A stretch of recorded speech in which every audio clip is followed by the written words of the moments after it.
ओम नमः सिद्धेभ्यः। नमो अरिहन्ताणं। नमो सिद्धाणं। नमो आयर्याणं। नमो वज्रायाणं। नमो लोहे सौसाहुणम्। मंगलम भगवान वीरो मंगलम गौतमो गणी मंगलम कुंद कुंदार्यो जैन धर्मोस्तु मंगलम सर्वमंगल्य मंगल्यम सर्वकल्याणकारकम प्रधानम सर्वधर्मानां जैनम जयतु शासनम जैनम जयतु शासनम। येनात्मबोधयतात्मेव परत्वेनेव चापरम् अक्षयनन्तबोधाय नमस्तु परमात्मने। चेतिले चेतन चेत्या विना केम चालसी।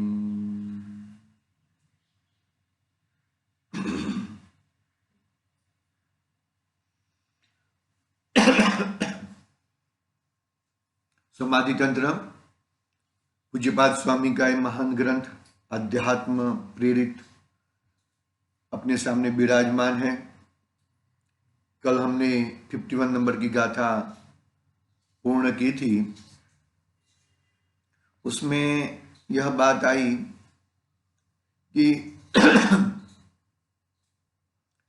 शरीर आदि बाह्य पदार्थों को मैं देखता हूं, उसका कुछ करता हरता नहीं हूं। इंद्रियों के विषयों को भी मैं जानता हूं, उसमें सुख बुद्धि नहीं मानता हूं।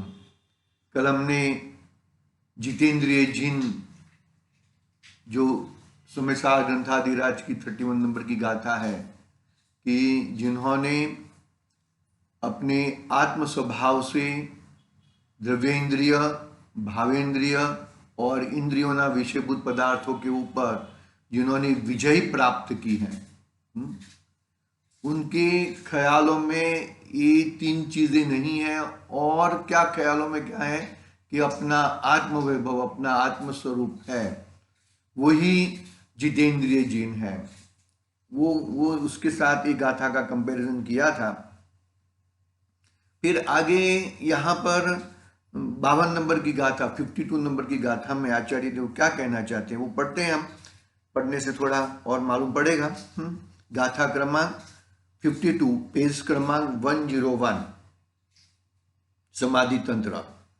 देखो, यदि आनंदमय ज्योति ज्ञान, क्या कहा, आनंदमय ज्योति, ज्योति यानी कि ज्ञान, आनंदमय ज्ञान में ज्ञानानंद स्वभावी हूं। वो यदि आनंद ज्योति ज्ञान, आनंद ज्योति यानी कि ज्ञान आत्मा का स्वरूप है, तो इंद्रियों का निरोध करके अनुभव, उसका अनुभव करने वाले को दुख किस प्रकार हो सकता है वह कहते हैं। क्या उत्थानिका में क्या बात बताई कि मैंने अपने आप को ज्ञानानंद स्वभावी माना, बरोबर है। आत्मस्वरूप के हिसाब से मैं ज्ञानानंद स्वभाव हूं ऐसा माना, और इंद्रियों का निरोध करके किसका अनुभव करने वाला, आत्मा का अनुभव करने वाला दुख को किस प्रकार प्राप्त हो सकता है, उसे दुख कैसे हो सकता है कि भाई उसको कभी दुख हो सकता नहीं है। क्यों नहीं हो सकता दुख? क्योंकि उसने, देखो, दुख तो इंद्रिय जनित है, इंद्रियों की तृप्ति करना वो दुख है भाई, बता रहे। जहां पे दुख है वहां पे सुख मानता है तो दुखी होएगा, और जहां पे सुख है वहां पे दिखता नहीं है तो भी दुखी होएगा। तो जहां पे सुख नहीं है, ऐसे विषयों को, ऐसे इंद्रियों को, ऐसे द्रव्येंद्रियों को, भावेंद्र, द्रव्येंद्रिय कैसी है, शरीर प्रमाण है। भावेंद्रिय क्या है, मन वचन, मन के हिसाब से भावेंद्रिय। और तीसरा उसकी इंद्रिय के विषयभूत पदार्थ हो, इनके तरफ से यदि तू उनकी तरफ लावा डालेगा, लावा यानी कि झाखा, उसको उसकी तरफ डालेगा तो क्या होएगा भाई, दुख ही दुख होएगा। और सुख कहां पर है? अपने आत्म स्वभाव में सुख है, उसको तू देखेगा नहीं तो फिर गड़बड़ होएगी। फिर भी बार बार ऐसा वो पोजीशन आ सकती है, क्योंकि अभी पूर्ण वितरागी नहीं हुआ ना। योग का परिणमन तो 12वें गुण स्थान के बाद होता है, बरोबर है। मतलब 12वें गुण स्थान तक तो स्वंजलन कषाय का उदय होता है, नहीं 10वें गुण स्थान के अंत समय तक, समझ लो 10वें गुण स्थान के अंत समय तक स्वंजलन कषाय का सद्भाव बोला है आगम में। तो 10वें गुण स्थान के अंत तक, यानी कि 10वें गुण स्थान से वो यदि उपशम श्रेणी है तो 11वें गुण स्थान में आएगा, और वहां से नियम से वापिस कषायक तो हो के वापिस गुण स्थान उसका गिर जाएगा। लेकिन वापिस जो 10वें गुण स्थान से सीधा क्षपक श्रेणी, यानी कि क्षीण मोह हुआ तो निरंतर वहां से योग का परिवर्तन होएगा, बरोबर है।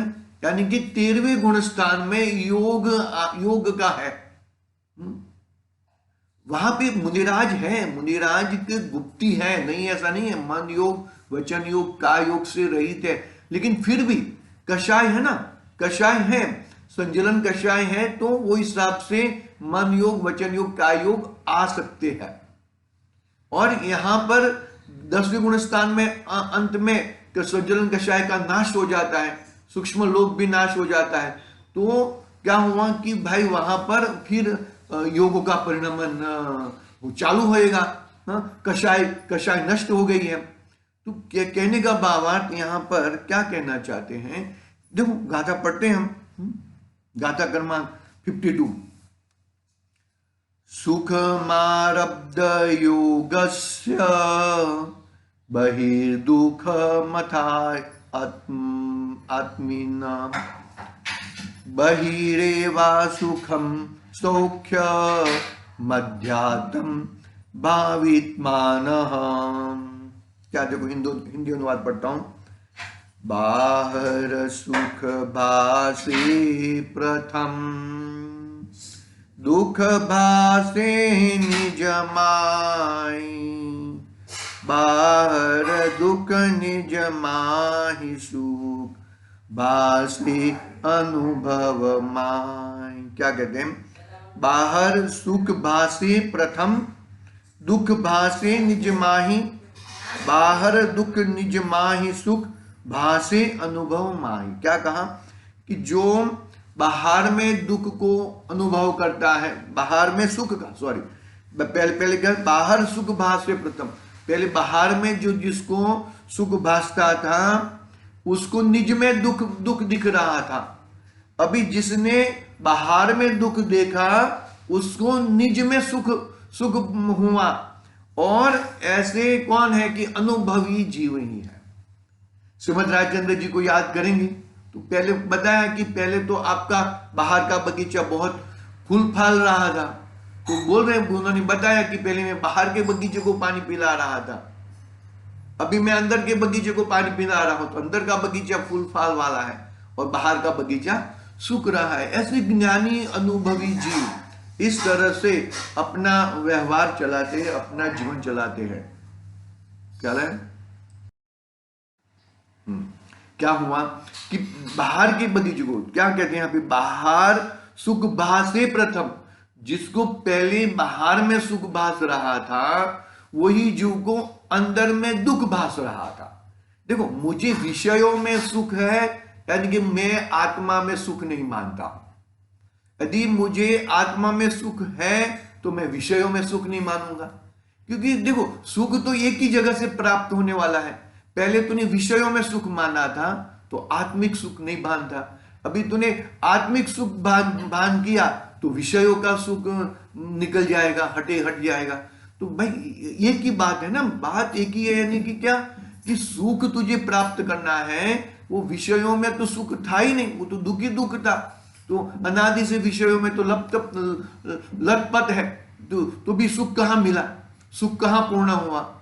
तो क्या कहते हैं यहां पर आचार्य देव कि यदि जो तूने बाहर में पहले जो प्रथम सुख बाहर में ढूंढ रहा था तो निज में दुखी था, अंदर स्वभाव, आत्मिक स्वभाव को दुख रूप मान रहा था। अभी बाहर में दुख मान रहा है तो निज में सुख, अंदर आत्मिक स्वभाव में सुख को प्राप्त हो सकता है। ऐसे अनुभवी जीव है। देखो गाथा पढ़ रहा हूं, देखो मीन संस्कृत श्लोक में आराब्ध योग्यस्य शब्द पड़ा है।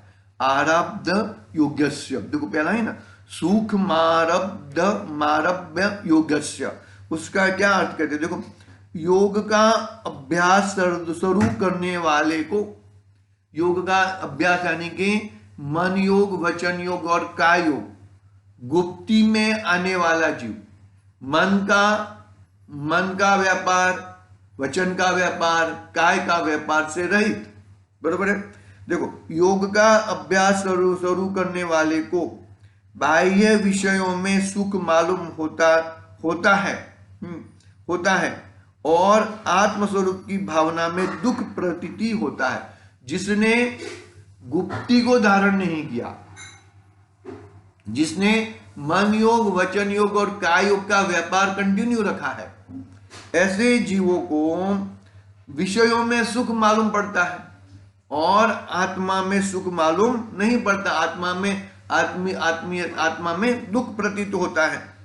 किंतु यथावत, पहले की तरह, आगे की तरह, अथावत आत्मस्वरूप को जानकर, अपने आत्म स्वभाव को जानकर उसकी भावना के अच्छे अभ्यासी को बाह्य विषयों में ही दुख जान पड़ता है और अपने आत्मस्वरूप में ही सुख का अनुभव होता है। पहले क्या, जो योग है ना, मन योग, वचन योग और काय योग, उसकी प्रवृत्ति रूप जो कार्य करता है, तो उसको बाहर के विषयों में, यहां से सुख ढूंढ लो, लड्डू में से सुख ढूंढ लो, पत्नी में से सुख ढूंढ लो, बच्चों में से सुख ढूंढ लो, बिजनेस में से सुख ढूंढ लो, पैसों में से सुख ढूंढ लो, ऐसा उसका व्यापार चल रहा था, मन का, वचन का और व्यापार का, और सॉरी काय का, बराबर। अभी क्या कर रहा है, अभी और उसको आत्मस्वरूप में सुख भाषित होता नहीं था। यहां पे सुख ढूंढ रहा था तो यहां सुख नहीं मिल रहा था।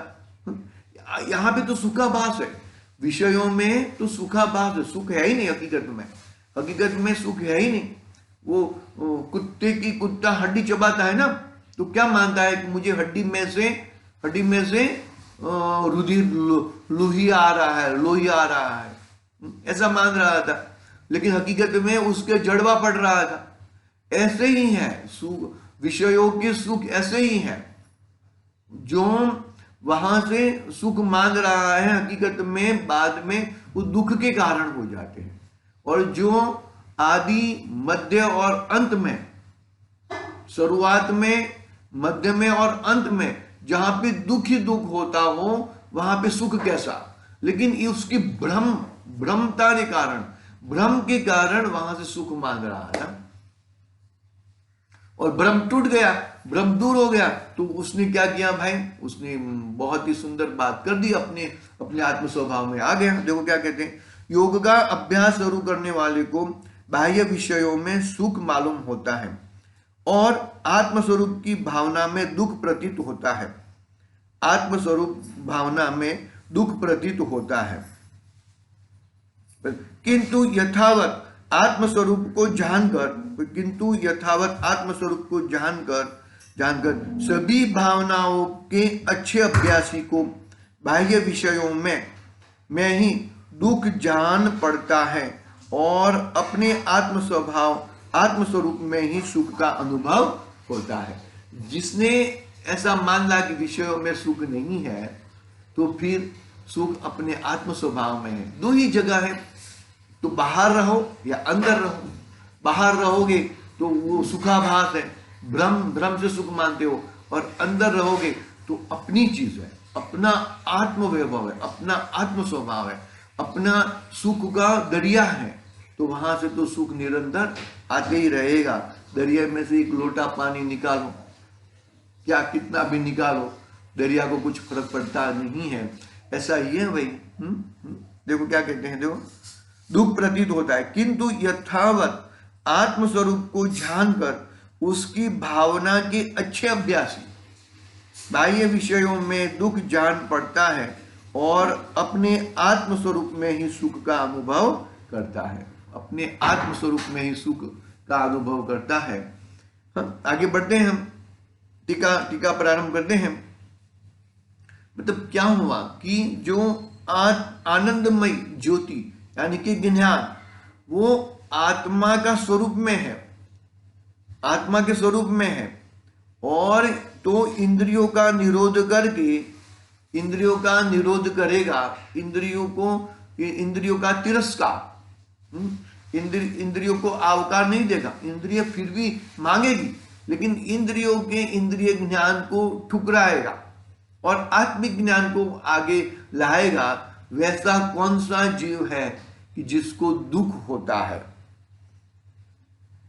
इंद्रियों का निरोध करके उसका अनुभव करने वाले को दुख किस प्रकार हो सकता है? यानी कि उसको दुख किसी भी प्रकार का हो सकता नहीं है। देखो,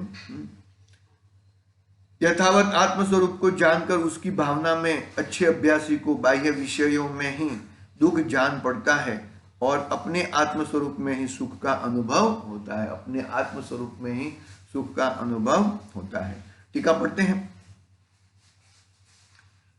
बाहर अर्थात बाह्य विषयों में सुख लगता है किसको?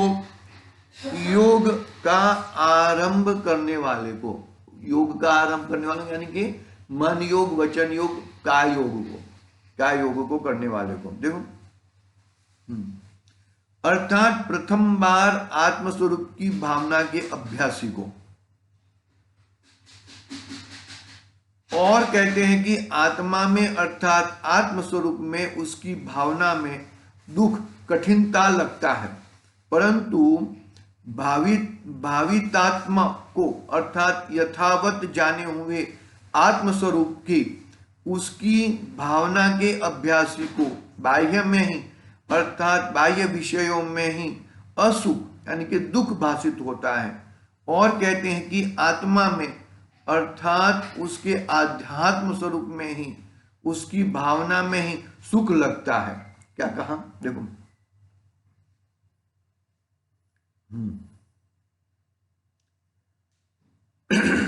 बाहर अर्थात बाह्य विषयों में सुख लगता है किसको? कि योग का आरंभ करने वाले को, योग का आरंभ करने वाले को। बरोबर है।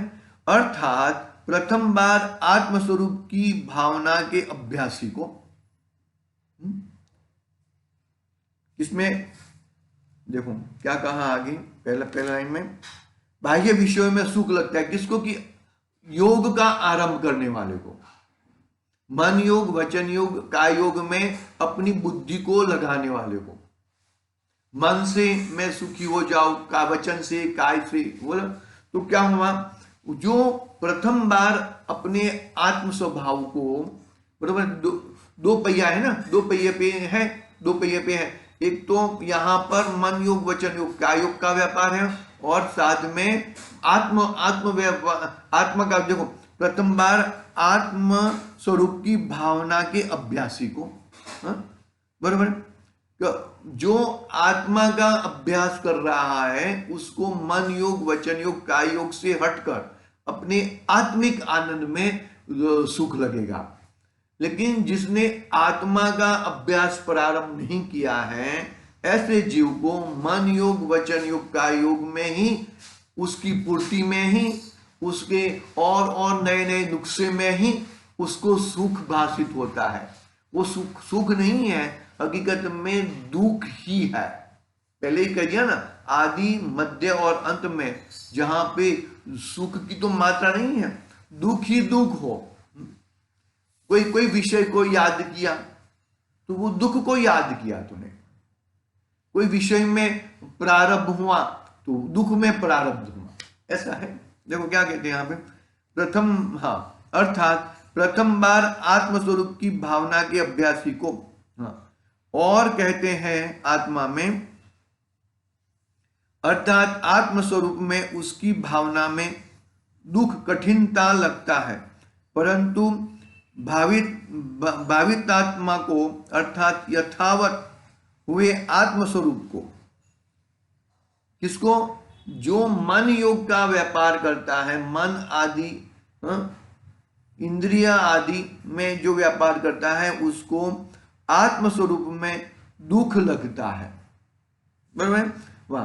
परंतु भवितात्मा, जो भव्य आत्मा है, अर्थात यथावत जाने हुए आत्मस्वरूप को, उसकी भावना के अभ्यासी को बाह्य में, अर्थात मन योग, वचन योग, काय योग में, अर्थात बाह्य विषयों में दुख भाषित होता है, यानी कि असुख भाषित होता है। और कहते हैं कि आत्मा में, अर्थात उसके आध्यात्म स्वरूप में ही, उसकी भावना में ही सुख लगता है। आत्म स्वभाव, आत्मा का सुख ही सुख है, बाकी और कोई सुख नहीं है। देखो भावार्थ पढ़ लेते हैं।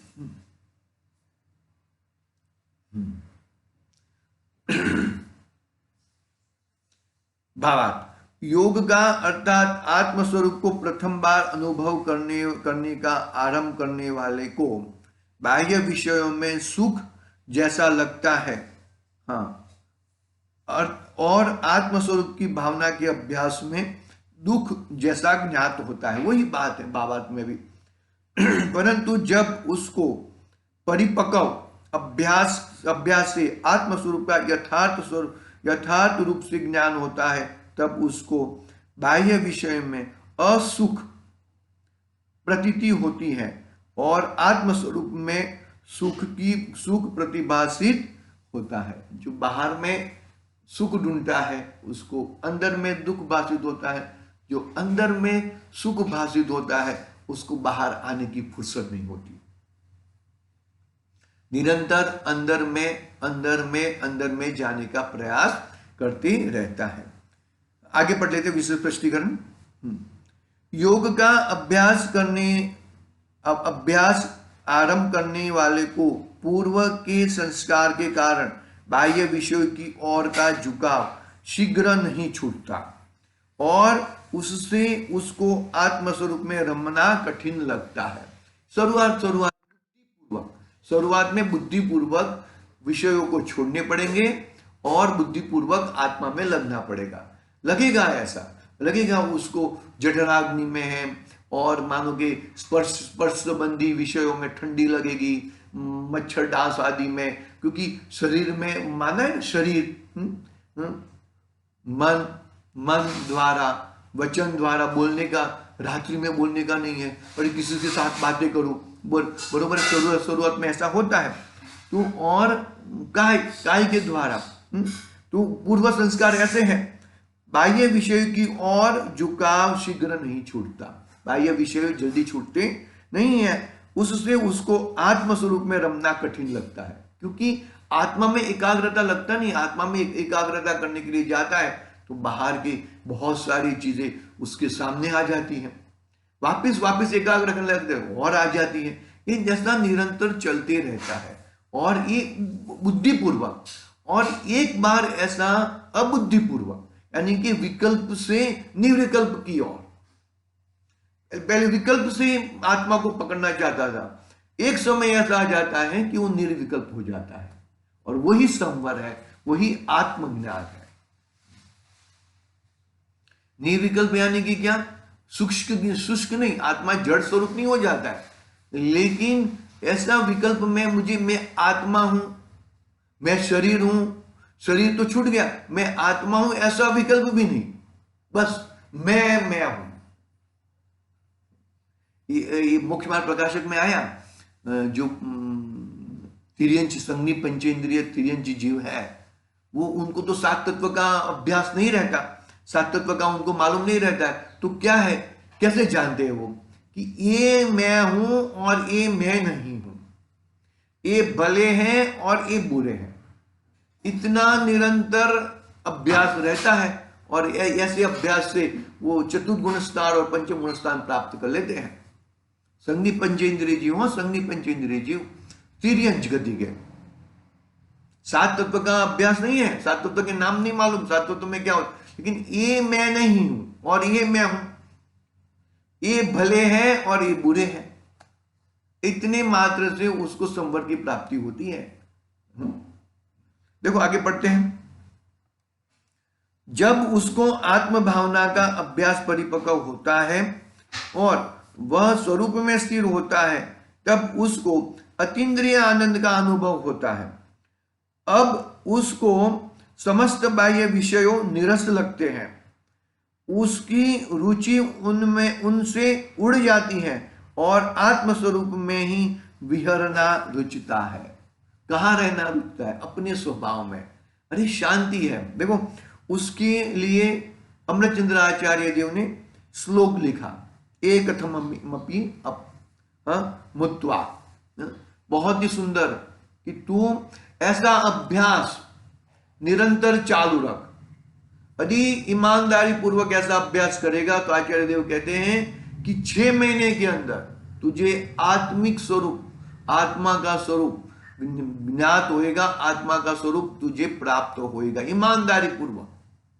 देखो मैं पढ़ता हूं यहां पे, इसलिए श्री अमृतचंद्र आचार्य देव भी जिज्ञासु जीव को लक्ष्य करते हुए कहते हैं कि यय कथम अपि मत्वा तत्व को तूहली सन अनुभव भव मूर्ते पार्श्ववर्ती मूर्तम पृथगत विलसंत स्वयं समालोक्य एना तजसि जगति मूर्ता साकमित्व मोह।